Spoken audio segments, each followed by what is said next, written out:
We got some very cool gameplay at Ubisoft Forward, and I'm going to step-by-step break down the gameplay we've been shown, as well as give some theories on certain gameplay elements. I was lucky enough to get early access to these videos because of Ubisoft, so shout out to them for giving me extra time to put these videos together for all of you.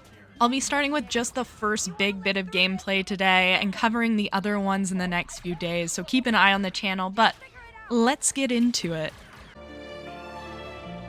I'll be starting with just the first big bit of gameplay today and covering the other ones in the next few days, so keep an eye on the channel, but let's get into it.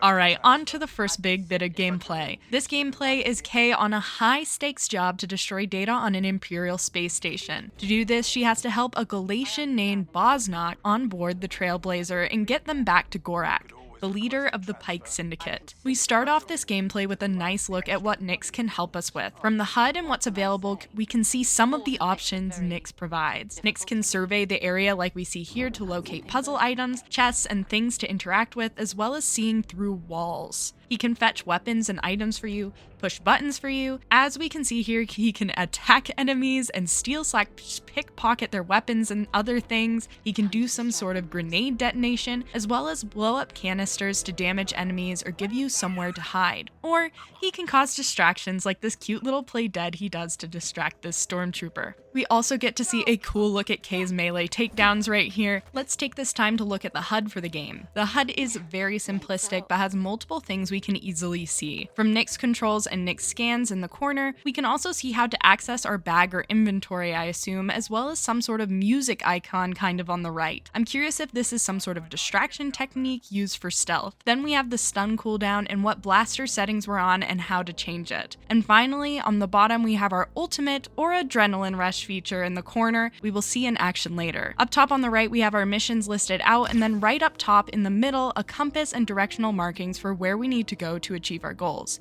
You can also see the health bar here while she's sneaking up on these officers. We'll get more into the HUD once we get to combat and get the combat HUD as well as the flying HUD. In addition to the melee takedowns, we know that Kay's blaster has multiple modules, one of which we're about to see here. First, her blaster has a plasma module, which is the default and great for damage. She also has an ion module that is very good at disabling shields and taking out droids, as well as stunning enemies to some extent. Finally, as demonstrated here, she has a stun mode, which can be used every once in a while due to it having a cooldown, but it will take out an enemy in a single hit. Now onto the splicing kit and minigames. First, let me translate the Arabesh here. This first page says, quote, "Slicing debug suite, energy available." And the bottom of the puzzle page says, quote, "Subroutines available." Once you've finished slicing, it says slicing complete, elevated access granted, and then the two choices the game translates at the top for you, but the bottom says, quote, offline, and then turns into, quote, online once you turn them on. But now let's talk about this slicing game. I'm gonna be honest with you, I have stared at this game forever trying to figure it out, and I'm not 100% sure how it works. I'm interested to see if we have any other creators that have cracked the code, or if Ubisoft gives us more information at Ubisoft Forward. Now we get onto the lockpicking game. I think I have this one figured out, but it feels different every time. We get to see a few of this throughout the game, and I believe it's some kind of repeating game. The game beeps a certain way, and you must repeat it back in the same rhythm to unlock the door. Like if the game goes beep, beep, beep, you have to then do beep, beep, beep. But it's a little convoluted because some lockpicks seem to have an extra beep at the beginning. I'm not 100% sure, but it's some sort of rhythm matching game. Something else we see after this lockpick and earlier in this gameplay is there are little missions on the side. This one is, quote, lockpick different locks. But we see others about making Nyx happy or doing melee takedowns, and they're all under certain things. Like this one is, quote, light-footed. And there seems to be multiple missions under light-footed.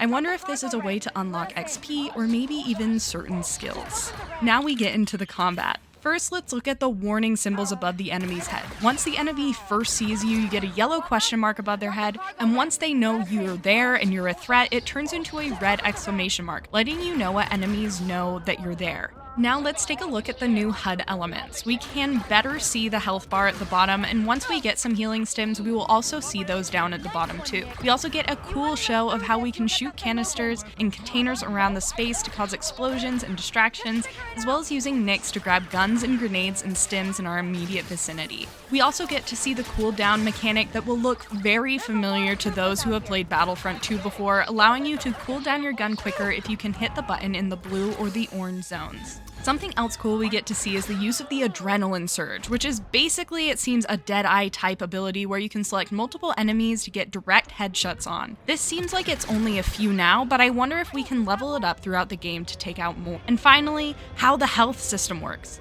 It seems like we have bars of health that deplete, but if one doesn't deplete entirely, you can auto-heal that bar without the need of taking a stim. But stims or health items will be needed to heal bars that are fully depleted. Now into the space combat, which is such a smooth transition. Let's take a look at the HUD now that we're out in space. We have what seems to be on the bottom from left to right, some sort of boost, radar scan, fixing or healing the ship mechanic, and on the right, we have the general blasters as well as the cooldown for the missiles and some sort of large gun. Something else cool on this HUD is the Imperial wanted symbol up in the left-hand corner that you can watch to see how wanted you are. The game gives us instructions on how to do combat by holding to get into pursuit mode, which helps show you where a ship is headed to better be able to track it to shoot it with the blasters and missiles. Around the ship, there's also more interface. Well, this looks to me on the left is the health and the shields, and on the right is the boost and the current speed you are flying. After you finish a fight, it shows us how we can mess with the comm relay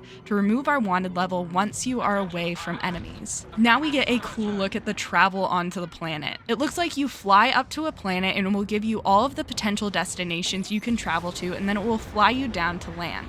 The destinations we saw here were Miragana City, where we're headed, Junta Hope, and Pike Poaching Station. Once we're landed on Miragana, we get a better look at our new friend Waka. I really like Waka so far from what we've seen in the gameplay. They're very witty and fun, and they seem like a solid companion. Now, let's talk about Miragana. This area is amazing. First, the music is so cool. Like, we just have to take a moment to listen to it.